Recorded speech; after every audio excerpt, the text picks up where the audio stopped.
22 по 27 августа мы проводим в Цахкадзоре в Армении, в Республике Армения, первый Евразийский молодежный форум вместе с партнерами из процветающей Армении при информационной поддержке РИА Новости. Собрались здесь, у нас проходят две параллельные сессии молодых предпринимателей стран постсоветского пространства и молодых журналистов. Целью данного мероприятия является установление связи, контактов между молодыми лидерами стран СНГ и Балтии, и Грузии в том числе.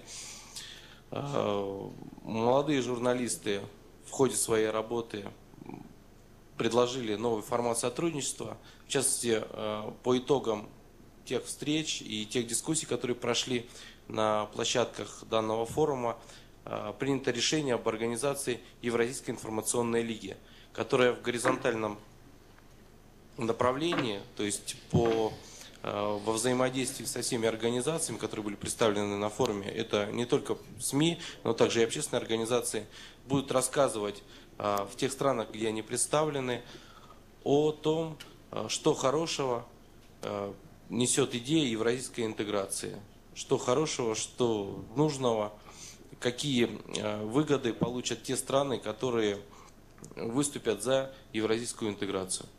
Я хотел бы поздравить участников прошедшего и проходящего сейчас в Армении форума с прекрасной работой.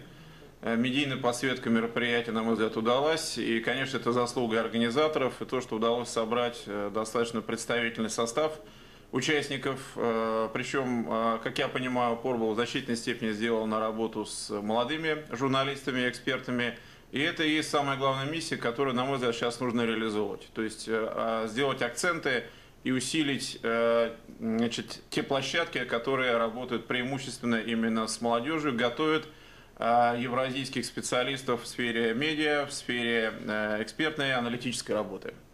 А так получилось, что вот за последний месяц третий раз мне довелось присутствовать на мероприятиях, связанных с новыми евразийскими форматами.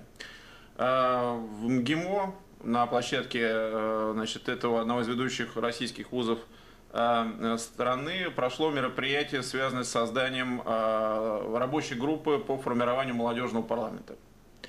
На площадке РИА Новости несколько дней назад состоялась встреча рабочей группы по созданию Евразийского экспертного клуба. Причем присутствовали не только российские эксперты, но и представители Казахстана и Беларуси. Прошел форум в Армении, и это тоже показывает, что помимо экспертной и политической консолидации евразийских структур, большая работа будет в ближайшее время вестись и в русле консолидации евразийских медиа. Вопрос в том, что эти площадки не связаны друг с другом какой-то общей системной работой. И здесь вопрос, кто должен эту системную работу инициировать? Как эта системная работа должна вестись?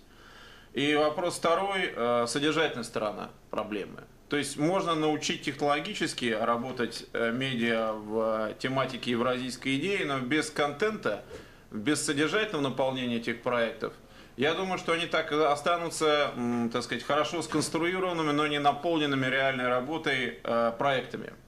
И меня, честно говоря, больше всего тревоги как раз вызывает вот именно эта содержательная сторона. В чем проблема? Проблема в том, что в той же Республике Армения мы знаем, что разные есть отношения у разных политических сил, как и в Казахстане, как и на Украине, к проблеме евразийской интеграции. На мой взгляд, пришла пора переходить к созданию общих продуктов. Не разрозненный, допустим, российский взгляд на евразийскую интеграцию и участие в нем Киргизстана, Армении или тех государств, которые еще не вошли ни в таможенный союз, ни в единое экономическое пространство. А солидарная работа российских и молдавских, российско-казахстанских, белорусских и армянских экспертов на подготовку общих докладов, в которых были бы рассмотрены все аспекты, все позиции, связанные с будущим Евразийского союза и с возможным участием той или иной страны в реализации в рамках этого проекта. Вот когда мы перейдем от создания площадок выработки общих смыслов, пусть даже в какой-то момент будет расхождение позиций, оно неизбежно. Особое мнение каждой из сторон, оно, как мне кажется, даже приветствуется, потому что в споре рождается истина. Но вот этот этап перехода к формированию общего контента уже нужно переходить сейчас. И совершенно очевидно, что здесь нужна прежде всего консолидация экспертного поля. Эксперты из России, Казахстана, Белоруссии, Армении, других стран, которые проявляют интерес к взаимодействию с Евразийским Союзом, должны объединиться в рамках какой-то общей структуры, общего поля, именно для того, чтобы перейти к разработке вот этой новой концептуальной стратегии внутреннего обустраивания евразийского проекта. И здесь связь экспертной работы и медиа, на мой взгляд, она очень велика. Принято решение, как я уже сказал, о создании Евразийской информационной лиги. Эта организация открытая. Мы будем приглашать к сотрудничеству все те ресурсы, простых журналистов, стрингеров, которые не связаны с каким-либо средством массовой информации, также представителей общественных организаций, выражающих заинтересованность в продвижении проекта создания, формирования Евразийского союза.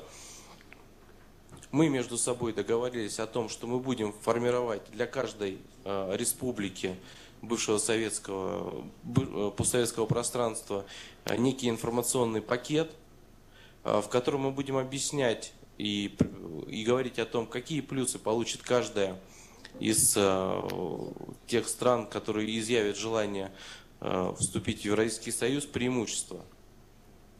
Это крайне важно, потому что на сегодняшний день недостаточно информации о том, какая идеология положена в основу этой идеи, какие принципы, что будет дальше. Поэтому мы договорились о том, здесь у нас собрались единомышленники, которые считают, что за интеграцией будущее, что наше общее прошлое, общая история, она говорит о том, что нужно объединяться, двигаться дальше, и именно в этом будущее. Поэтому мы будем,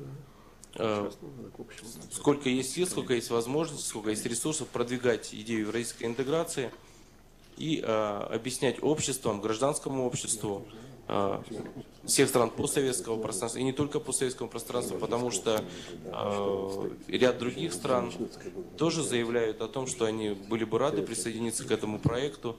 В частности, речь идет и, предположим, о Сербии, и некоторые страны Латинской Америки. То есть мы не ограничиваемся какими-то, скажем так, географическими